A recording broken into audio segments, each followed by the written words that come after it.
Good afternoon, everyone, and welcome to this session.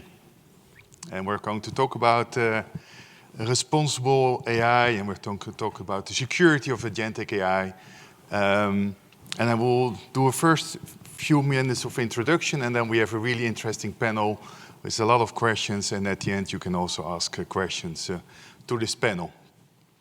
Let me start with introducing myself first. So my name is Tony de Bos, and I'm the Global Consult Leader for Security and Resilience at Kyndryl.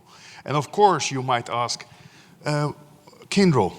Some of you might know it, some of you might know it not. So let me explain Kyndryl. Kyndryl is a spin-off of IBM. And we feel ourselves as a startup, but a startup is 50 billion revenue per year. So a relatively big startup. And we are managing the most critical infrastructure of the biggest clients in the world.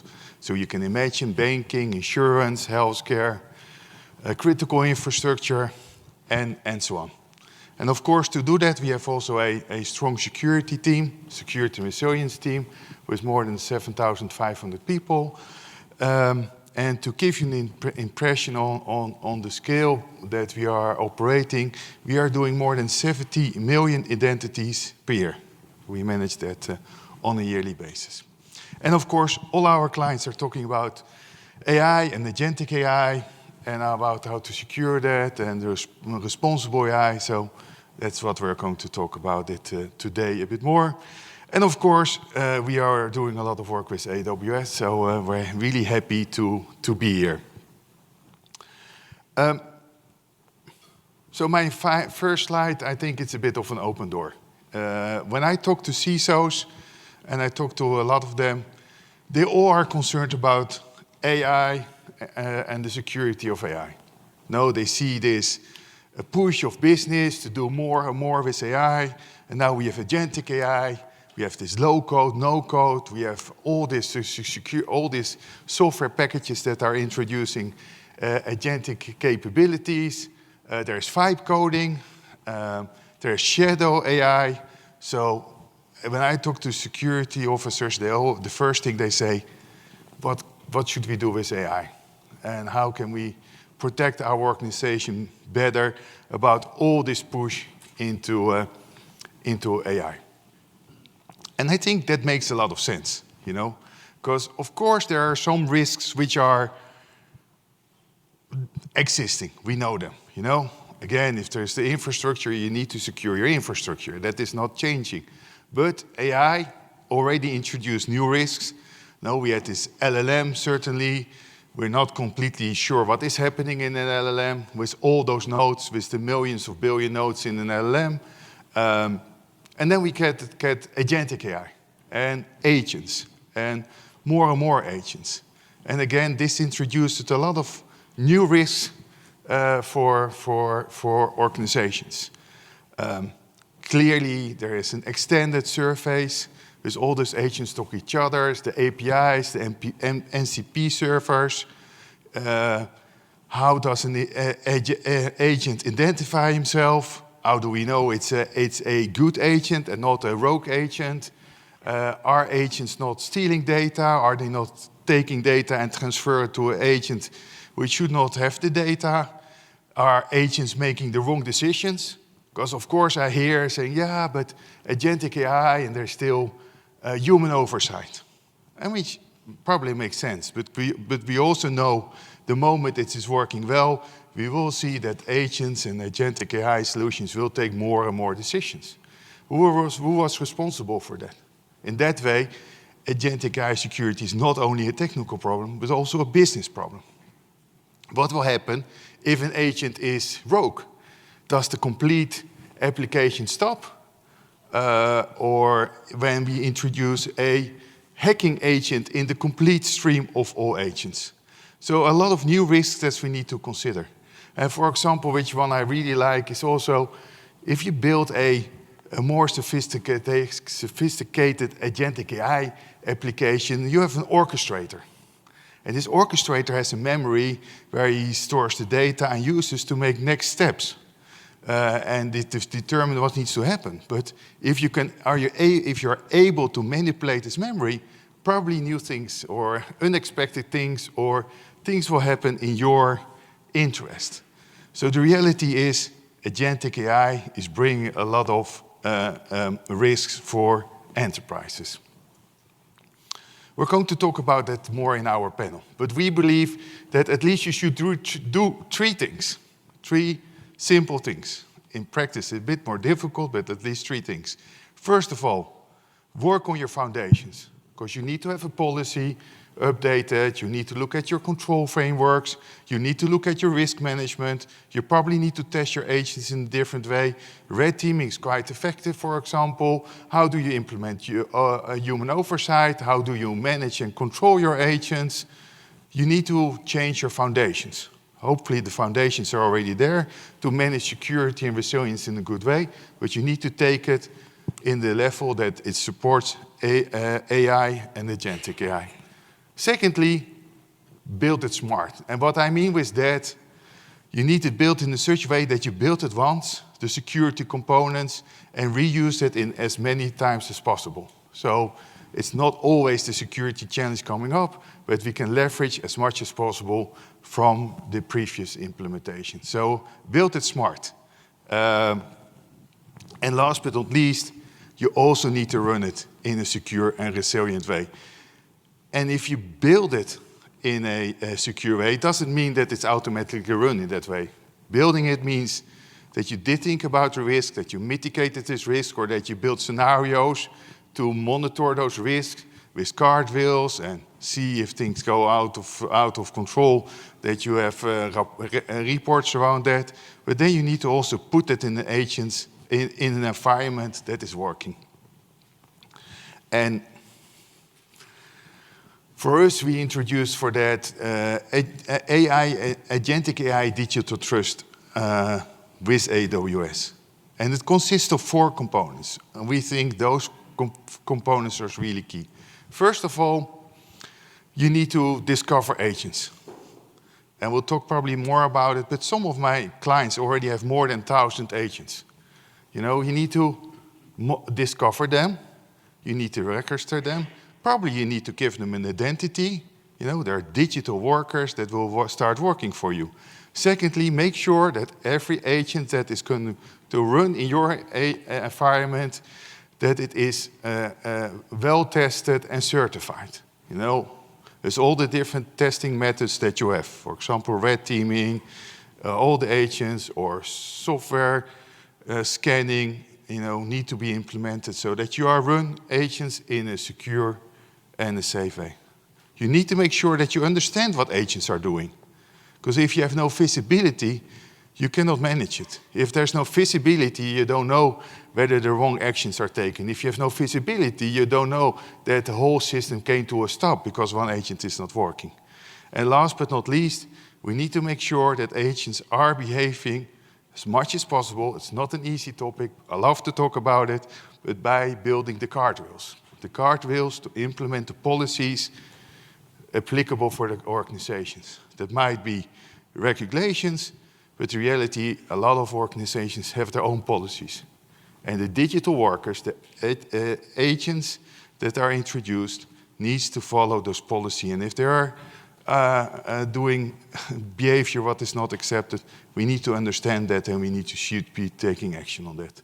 And last and not least, to really test agents and probably understanding that we are going to more and more autonomous behavior agents, we're also working with digital twins.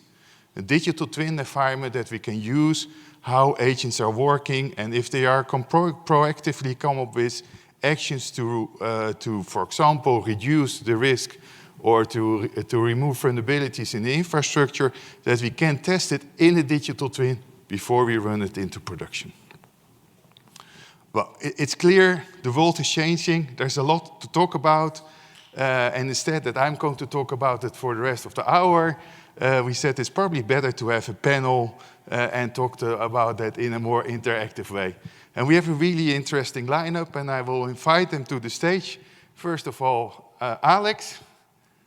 She will be our moderator. John from Air Canada is the CISO. So he has his his feet in the mud, as we say in the Dutch, and we have a lot of mud in the Netherlands.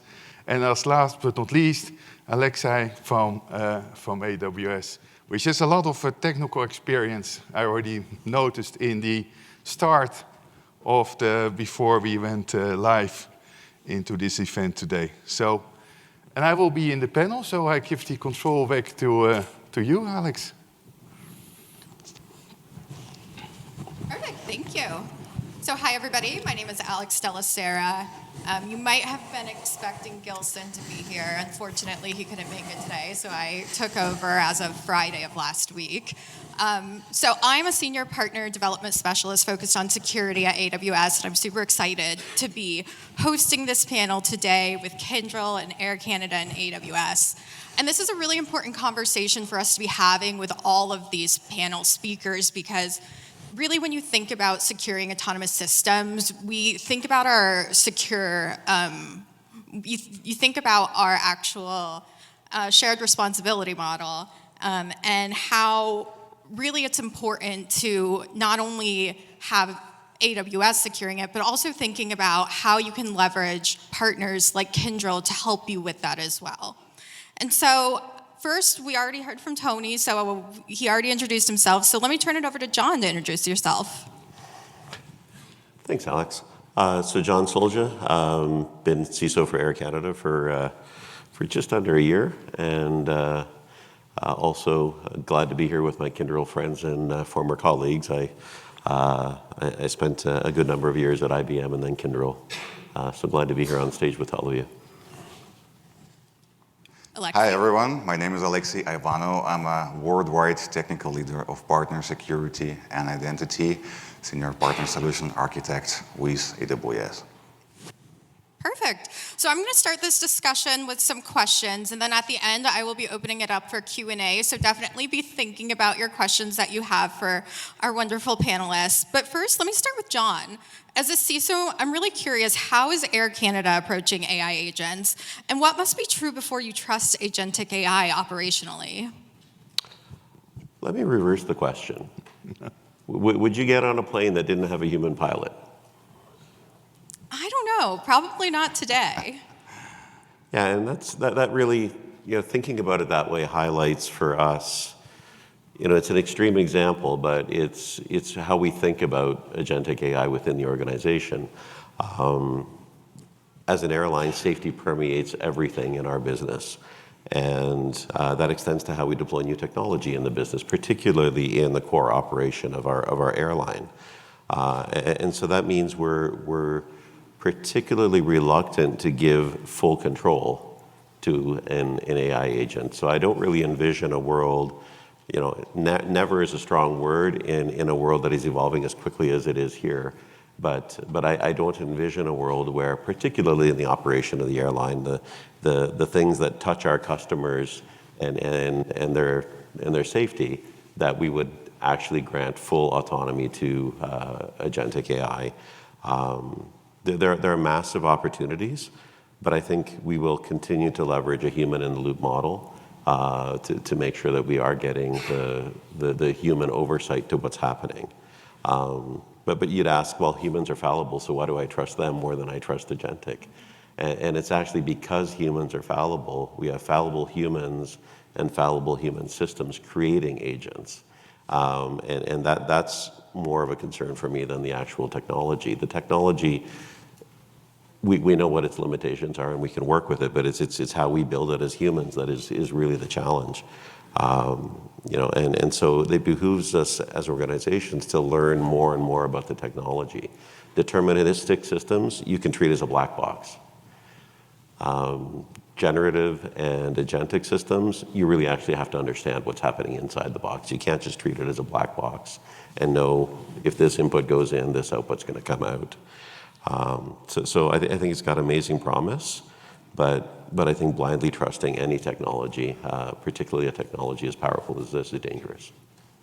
Yeah, definitely. And I think that's important to call out, is because when you're thinking about agentic AI, you're introducing new risks. So I'm curious, Alexei, what responsible AI principles are most critical for agentic AI? What are you seeing? So when agentic systems, agentic AI systems can automatically trigger workflows, right, and make autonomous decisions, three principles become non-negotiable: transparency, accountability, and human oversight. Let me break it down why they are important and how we implement them in production. So first, transparency. When systems, agentic AI systems, take autonomous actions, right, it's really important for stakeholders to understand how and why those actions were taken. So think about it as a flight recorder for AI, right? So basically, as every aircraft reports and logs all the critical actions, agentic AI systems, they need comprehensive audit trails. This is not just nice to have, that's really important for building trust and regulatory compliance.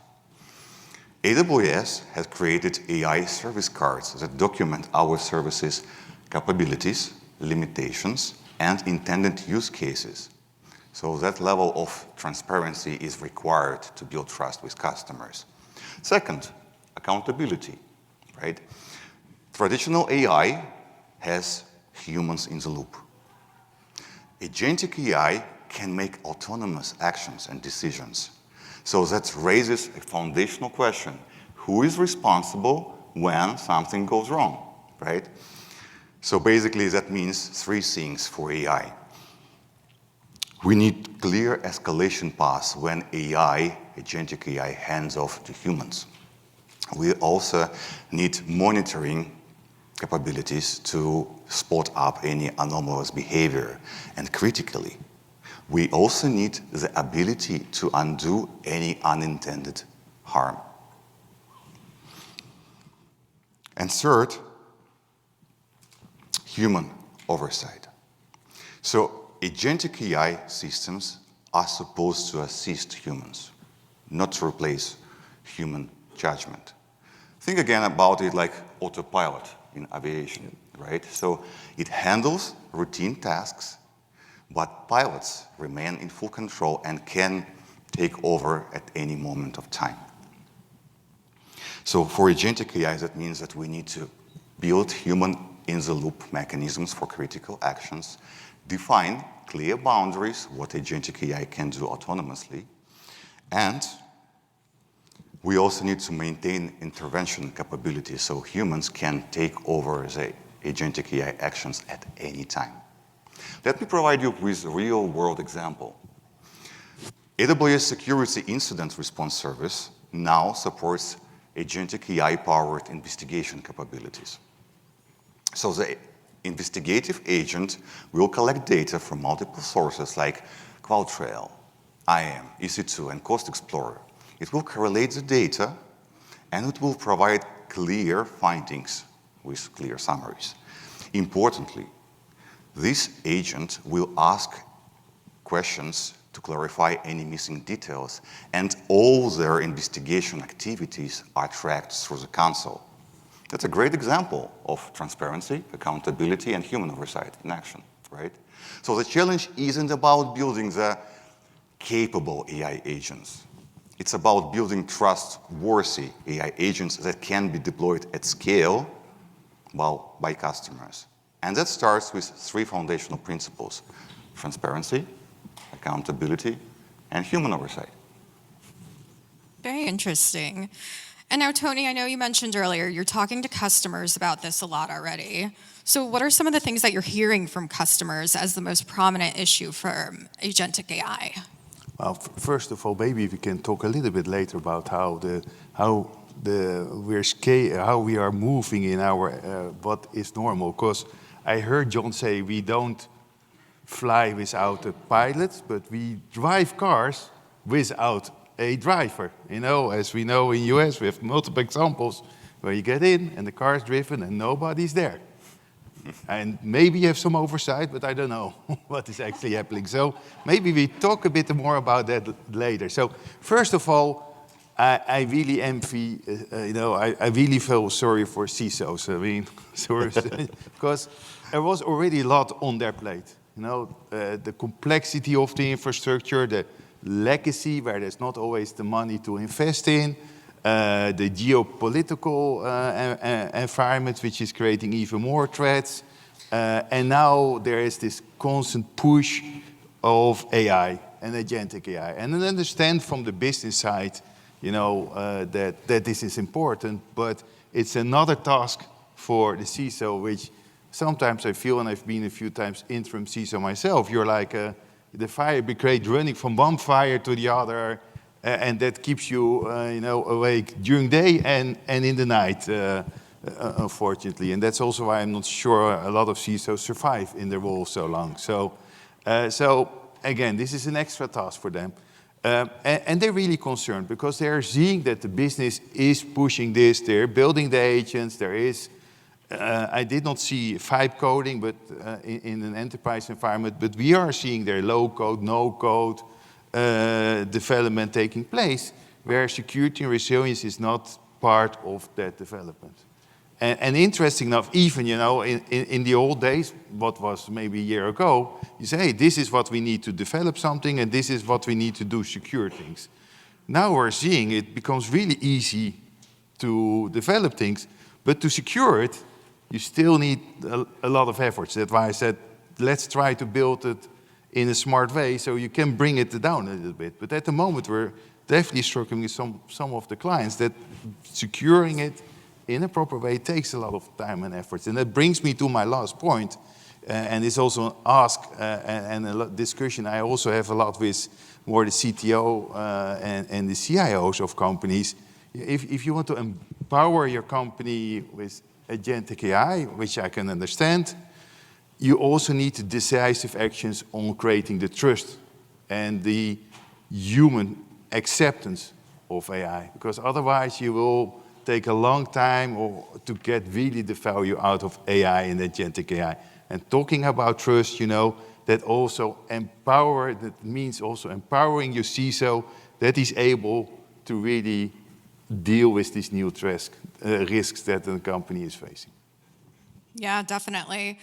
And with agentic AI, governance and compliance is definitely an important consideration when organizations start thinking about the adoption and what they're going to do.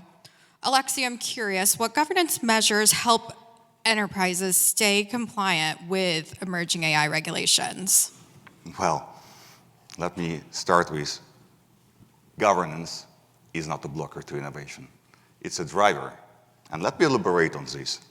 The biggest mistake we see that customers and companies do is starting with technology and then retrofitting governance. It should be the opposite.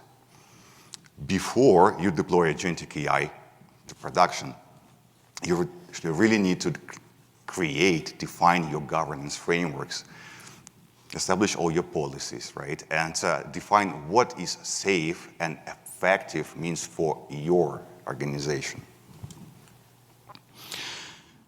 And to understand this risk systematically, AWS has created an agentic AI security scoping matrix. So basically, that brings two dimensions. First, agency, or the scope of actions the agentic AI system is allowed to take, from read-only actions to really intrusive, changing actions. And the second scope is autonomy. That's a degree of independent decision-making that really highlights whether all actions need to be approved and initiated by humans, or it can be initiated by the agent itself autonomously. These two dimensions allow you to plan the roadmap, progressive deployment roadmap, starting with limited agency and autonomy, and enhancing over time once your security capabilities really mature. AWS provides multiple tools that can help support with this. For example, Amazon Bedrock Guardrails that allows you to set restricted topics, right, and limitations regarding what your agentic AI can discuss with customers, what it can take action on.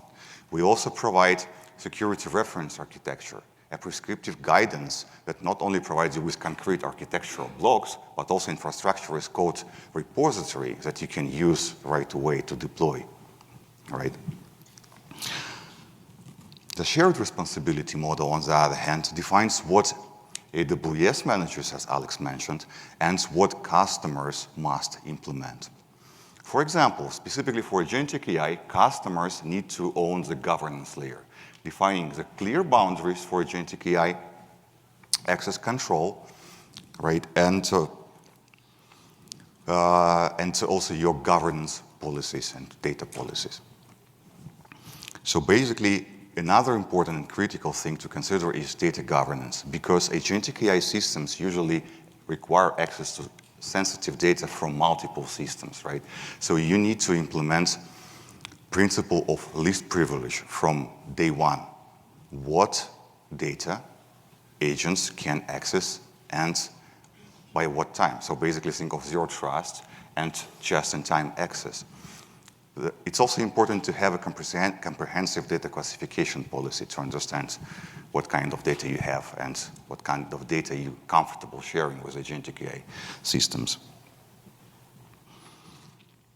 And one more important thing related to data governance is data lineage tracking. So at any time, you should be able to track the decisions made by Agentic AI systems to data sources.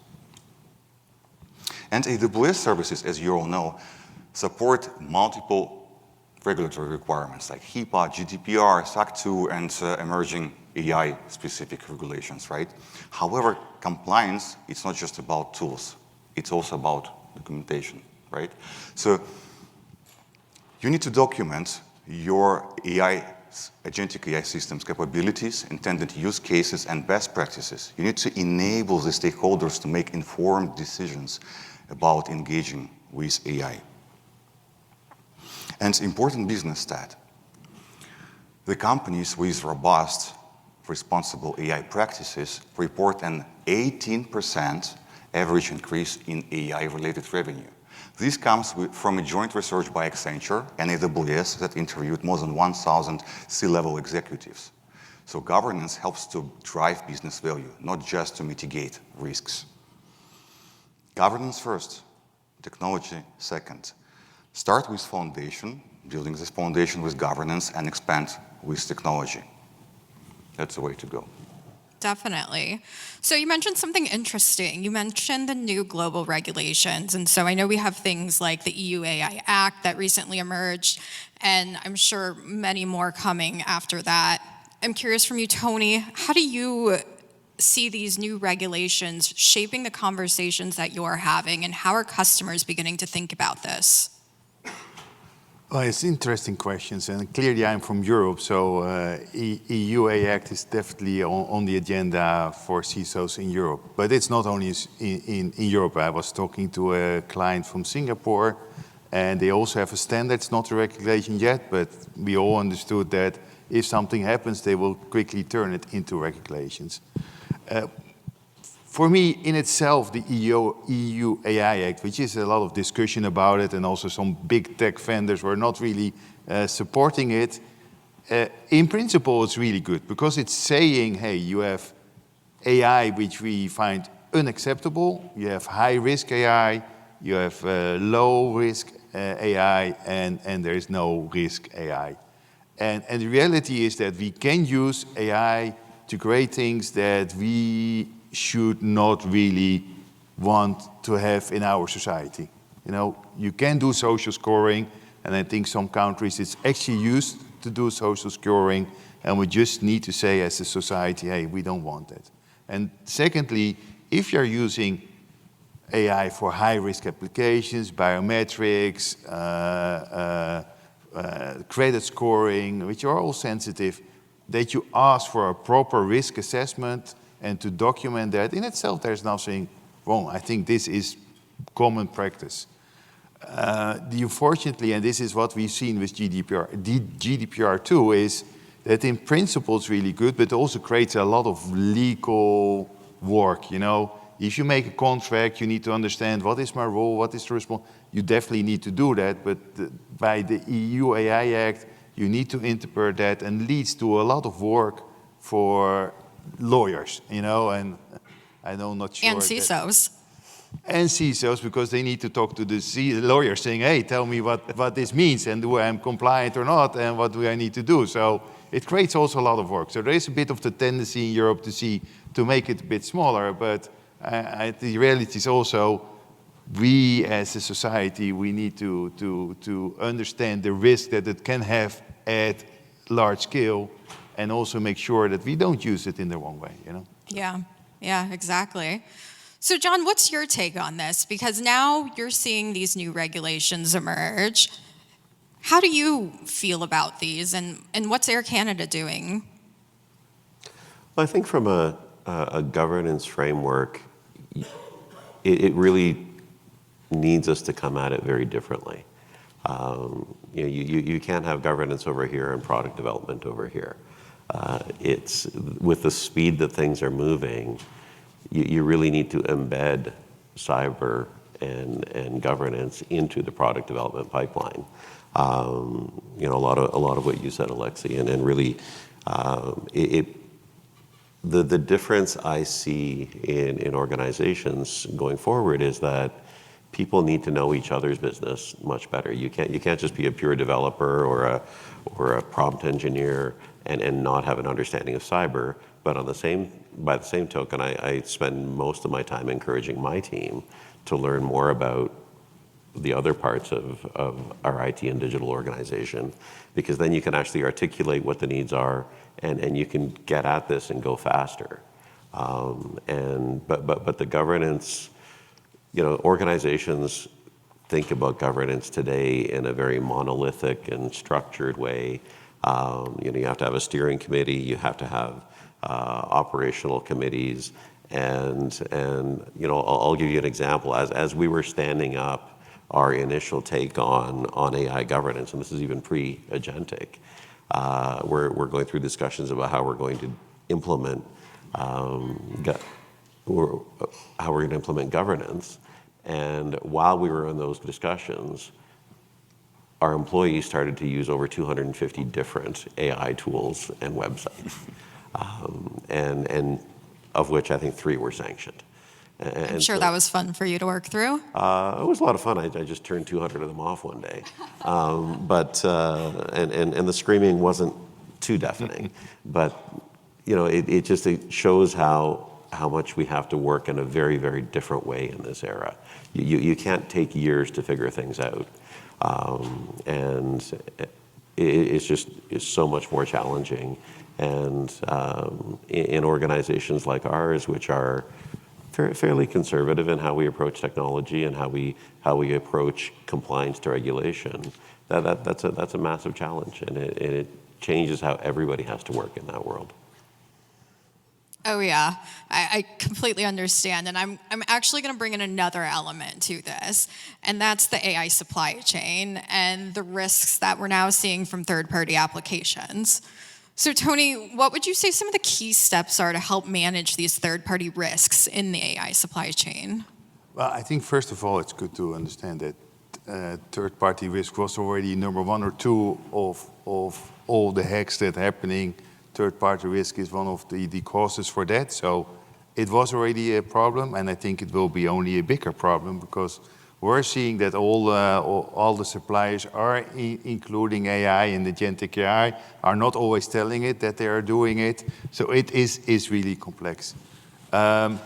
Clearly, we have the more traditional process where you say, hey, I look at the contract, I look at the risk, then I do a risk assessment. Based on the risk assessment, I go deeper, and then I accept the vendor or not. We really need to try to turn that also from a more legal-driven into more a technical, data-driven discussion. So, and that also requires vendors to be more open. So we better understand what is happening, so we better can do technical testing, so we better can understand what data is being used, because for me, data risk is one of the most important elements to determine the risk of a third party.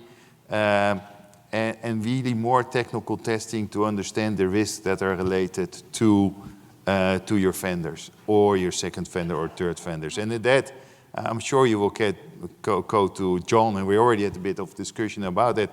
It's also a bit interesting that in in IT, we still are not that regulated. You know, I was involved in building a plane or doing some software and hardware components. And building a plane takes a lot of, there's a lot of requirements and regulations to build it in a secure way, which makes a lot of sense because I sit a lot of in the planes and I don't want to die. So, but the reality is that IT becomes so important for us in our daily lives that why are we still so loosely and vendors can do whatever they want and then we take the risk what is coming out of that. So I think it's also, I'm not really a regulated guy or fan, but in this area we really need to rethink about how we're working with third parties. Yeah, no, I completely understand. And yeah, to your point, I think, John, I want to know a little bit about how Air Canada is actually evaluating these risks and managing third-party AI applications. We actually struggle with that because we do take that more contractual approach to things. And, you know, I think we have to evolve our practices to be more continuous monitoring because I look at instances today where we're about to buy something and we go through this rigorous AI questionnaire with the vendor, but then this other vendor that we bought the package from last year that didn't have AI, but now it does, but nobody ever evaluated it. And it won't get evaluated until the next contract renewal. And so I think it needs to become more of a continuous monitoring of what's going on. But that's an incredibly challenging thing to do in our industry. If I think even just outside of the software supply chain, the airline industry is so interconnected. I was doing a risk assessment and I went to our procurement folks and said, can I have a list of all the vendors who can touch my data? The list came back, it was almost 600 vendors. Wow. Right down to the catering company. And so that's outside of the software development practices and the software development supply chain. So then, you know, you're assessing risk of those third parties who are providing you services, not just the third parties that are providing you tools for you to build your own services. And then it gets even more complicated. Like I'm sure everybody's heard about the Collins Aerospace incident in Europe a couple of months ago. We have a direct relationship with Collins, but in this case, they weren't even our third party. And they shut down our operations in 3 airports because they're the third party of the airport provider with whom we have an agreement. And so that landscape is just so much to tackle that it becomes very, very challenging. And you really have to really start to take a very strong risk-based posture to it, because to evaluate that number of third parties consistently, airlines don't have the budget to do that. And so you really have to go, okay, where are my biggest risks, truly understand them, and then apply the continuous monitoring in those areas. And then the other areas, you have to just step back and say, okay, I understand I'm taking a risk here, but I can't apply that same rigor. Yeah. With all that, it's just like, how do you trust anybody then? It makes it, how do you choose a partner to work with that you can truly trust? And I think that's a challenge probably any of the partners in the room may have today. And if you're a customer, you're probably thinking, yeah, that is definitely something that we have to be considerate of. So Alexi, you work with partners, you work with customers all the time. What do you see that builds trust with customers? Trust is built with consistent transparency, robust security, and genuine partnership. Let me try to break this down. And all of us on this stage actually represent the trust in action, how it works. AWS provides tools and frameworks, services like Amazon Bedrock Guardrails or Agent Core, right? Security tools and services, security reference architectures that I mentioned before. Kyndryl brings to the table the implementation expertise, operational excellence, and deep knowledge in GRC. Air Canada brings to the table real-world production operational requirements and feedback from production deployments. Everyone knows their role because of the shared responsibility model that brings accountability. AWS secures infrastructure. Partners like Kyndryl help with implementing controls and customers like Air Canada, they own their data and governance policies. This accountability builds trust. And it's not just about technology, actually. It's all about shared learning as well, right? So when Air Canada shares their experience with agentic AI with other enterprises, it builds trust and highlights that we're not just talking theory here. We are actually delivering to production together. Then security, as I mentioned. Security is table stakes. At AWS, everything starts with security. So comprehensive security controls like identity and access management, data protection, monitoring and auditing, they all should be built in from the start, not added later. Regular security assessments, penetration testings, proactive threat detection and incident response.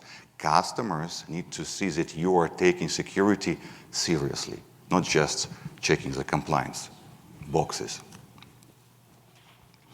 So for agentic AI, that means protecting agents' identity, monitoring anomalous behavior of agents, right? And having kill switches or circuit breakers where needed. Third, transparency. Customers really would appreciate clear documentation on your agentic system's capabilities and limitations, not just what it can do, also what it cannot do and what it's not supposed to be used for. Customers really need visibility how data is used and protected. No surprises here. So basically, if customer data is used, it should be audited, logged, audited, and clearly communicated to customers. That's especially important in privacy regulations like GDPR, for example, or CCPA, right? And finally, demonstrated commitment. All these compliance certifications, AWS AI service cards, audit reports, they are not marketing materials. They are proof points. Security competency, AWS security competency that I run as a technical owner, recognizes partners that have technical, proven, validated technical capabilities and customer success to help our customers in certain security domains. Specifically, we have a category for AI security that addresses unique challenges for AI workloads with the recent latest addition of Agentic AI that addresses identity management for agents, threat detection for autonomous agents systems, and monitoring and auditing. So trust isn't built overnight. It's earned through continuous transparency, security, and partnership. And that's what we really demonstrate here on this stage together today. Yeah, that's really helpful, and I think that's something that we can all think about. And I just have a few more questions I want to get through before we open it up for the audience here in a few minutes. So John, I think it's really important to hear from you. What advice would you give to CISOs or other people in your position who are trying to drive agentic AI in their organization? I think the biggest thing is you need to level up everybody's understanding of how this technology works and what the capabilities are and what the limitations are. It's not a GRC function. It's not a cybersecurity function. It's not product management. It's not software development. It's not procurement. It's everybody's job. And everybody has to have a much deeper understanding of the domain. You know, executives love to talk about informed acceptance of risk, but we underplay the informed part of that. And if you're making decisions in an architecture review board and the architects don't actually understand how Agentic works, or if you are on an incident call because Agentic did something strange, and you listen to people hypothesizing about what happened, and in that hypothesizing you realize they really have no idea how the technology works. It's that leveling up of skill set, I think, is probably the single biggest recommendation I would give to everybody, and it's from the C-suite all the way down to frontline software developers and people within the cybersecurity organization. I'm sitting up here and I'm listening to myself, and I sound like a wet blanket when I'm answering all the questions, and that's really not who I am. Those who know me know me. I've been on the forefront of technology for most of my almost 40-year career, and but with something with this much promise also comes a lot of risk that we have to really think about, and I think we have to create those safe opportunities for experimentation, for learning, for people to develop that knowledge hands-on. I'm from Canada. We love our hockey, and you often see kids playing road hockey.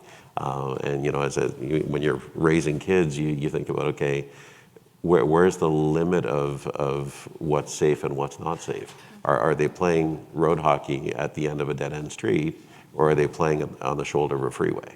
And I think that there's a lot of opportunities for us to be playing on the shoulder of a freeway if we don't really think about what we're trying to do here and what the risks are of what we're building.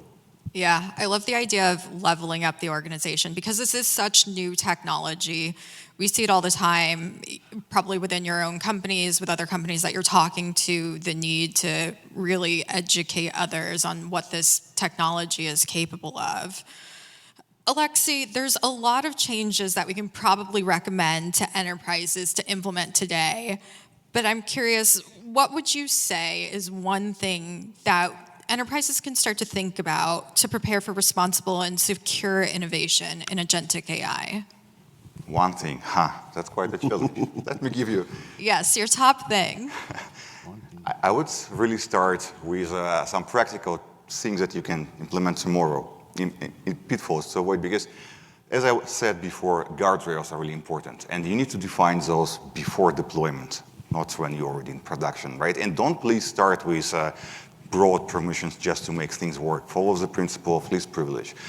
Implement monitoring, right, and alerting. You cannot really manage something that you cannot see.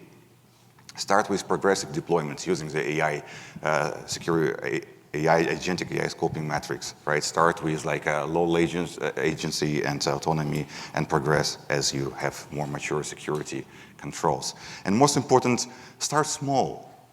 Don't really put your business on your first deployment. Start with non-critical workloads, right? And then expand once you learn and scale to more like critical things. However, overall, I would say expect more scrutiny through regulatory compliance and laws, right? Regulations. Expect more advanced attacks on AI systems. And I really think that those companies that will be successful will start with security and governance built in, not the ones who built the fastest with no any guardrails. Yeah, I think that's great. I think we're seeing companies who are thinking about security and governance moving faster. That's a great point. So Tony, from your perspective, what do you see as innovations in AI security that we can expect in the next few years? Alexei already told us that, first of all, the hackers will use AI. And recently we saw Claude, which was itself not super innovative because it was just combining a lot of existing tools, but it helped the hacker to automate actions, and if they can hack some computer power, they could use it and create more damage in that. But we definitely will see that hackers will use it in a smart way, as also are we with our clients, try to use AI to understand what is happening, to test in the environment whether this is a vulnerability, to see in the loggings and the data whether it actually happened, and then also automatically, come with a solution to solve this, So self-healing systems is I think closer than we think. AI I see a bit like it was an intern, it becomes an assistant, but then it will be a colleague and maybe one day our boss. But this is I think we're now getting into an assistant, but in the future there will be probably also that it will be our colleague. So And the reality is, although we started in the discussion saying, planes are not flying without pilots, but I think we're accepting more and more that AI and technology will do for us. We have the taxis, we have the drones which fly autonomously, so our life will change, and we need to take really actions on training the people, because I see this is one of the big issues, but also, please, look at security resilience of everything we do. Yeah, exactly. And to be fair, I have taken autonomous taxis, so I guess an airplane isn't too far off, right? So we're all moving in that direction. And there's a lot of autopilot there anyway, so... Yeah. The difference is 30,000 feet. That's fair. I don't know, I'm from New York City, so the idea of a car driving autonomously is still a little scary in New York City, so... All right, so we just have about 10 minutes left, so I want to open it up to the audience for some questions for our panelists. So we've had a great session with a lot of great insight for our panelists. So I'm going to come around the room. Put your hand up if you have a question that you want to ask, and I will run over to you as quickly as I can. If you have a question for a specific panelist, please include that in your question so that they can address it as well. So who has a question? And don't let the question be, how do we get discounts for Air Canada flights?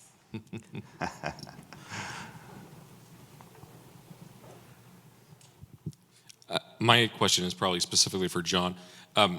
You talked about, like, we can't take years to figure this out.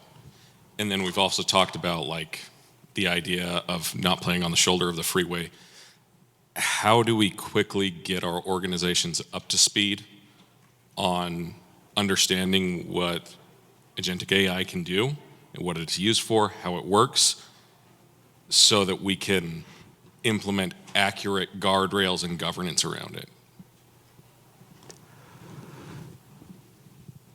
It gets back to just leveling up that skill set across the organization. I've got a book sitting on my bookshelf about the nuts and bolts of actually building LLMs and the underlying technologies, because I feel I need to be deeper in that. And so, encouraging all of your teams to dive deeper into that and understand it, I think is the only way. There are no shortcuts here, and the only way to get there is to get everybody to truly understand it.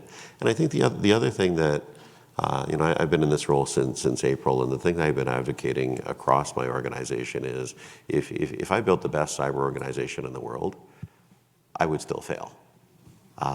If I embed cyber in the rest of everything that we do in Air Canada, then I succeed. And so encouraging that cross-pollination so that people can learn from each other as we're going on this journey, not building barriers, but building true collaboration within an organization, that's really how you get to move faster.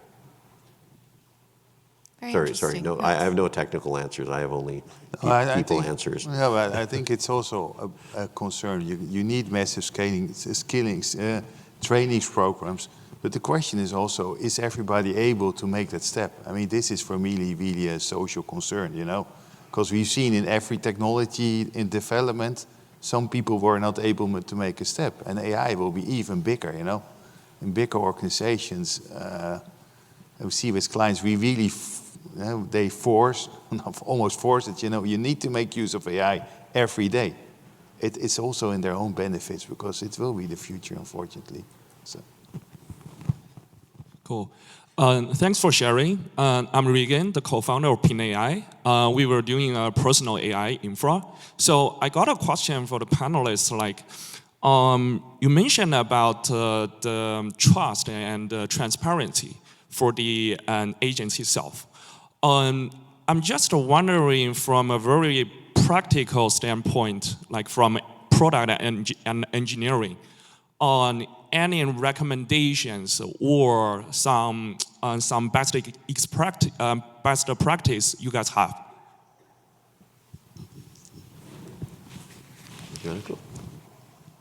Sure. So it's all about, I think, documentation and transparency. If we start with transparency, you need to really communicate what your agents are doing, right? What are use cases? What are the limitations? What are the best practices? What are the capabilities? Customers need to understand it. They need to understand whether their data is used by agents in any way, right? You need to really communicate what are the boundaries, what is the level of agency and autonomy for your agents, so customers can understand the associated risks when they use your agents.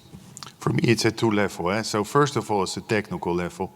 We need to log the actions of an agent. Sometimes we think it's not important or it's happening by itself and we'll just see what happens. But we need to understand, just as any other IT components, we need to understand what is happening to really manage it in a proper way. Secondly, there's more, the transparency, as Alexi is saying, create a transparency report and try to explain to yourself why you're doing it and why it's good for people to use it, really in that perspective, not, because I often see, I'm more of security and resilience, so I see the risks and the concerns, but business is having an idea and they're so focused on making that happen. It's all about this small end result, but they're not thinking about, how is the end user really perceiving it, how they will, the questions that they will come up, are we able to answer that? Try to write that down for yourself on the page, because I think that will be really helpful for everyone understanding. And sometimes I prefer, John was already talking about agents, human agents versus, in the call center, AI agents. Well, by the way, I prefer to use AI agents than human agents often because they're quite accurate. But I'm happy to use them as long as I understand what is the scope of what they do. Be transparent about it. And obviously, proof points like certifications, right? Compliance certifications and clarity on your security mechanisms that you use in the background. So basically, it's documentation plus technologies that you can communicate to customers to prove what you're doing and highlight the several aspects of potential risks and earn trust with customers this way through transparency, accountability, and potentially human oversight as well. Perfect. And we just have time for one more question, so here we go. Thank you, guys. So if we recognize at the moment we're at the start of the agentic AI curve, if you will, do you think we'll get to a point where we reach agentic good enough and then there's a point of diminishing returns? So how will we know when that's been achieved? And as a C-suite member, I can then look to invest in other areas.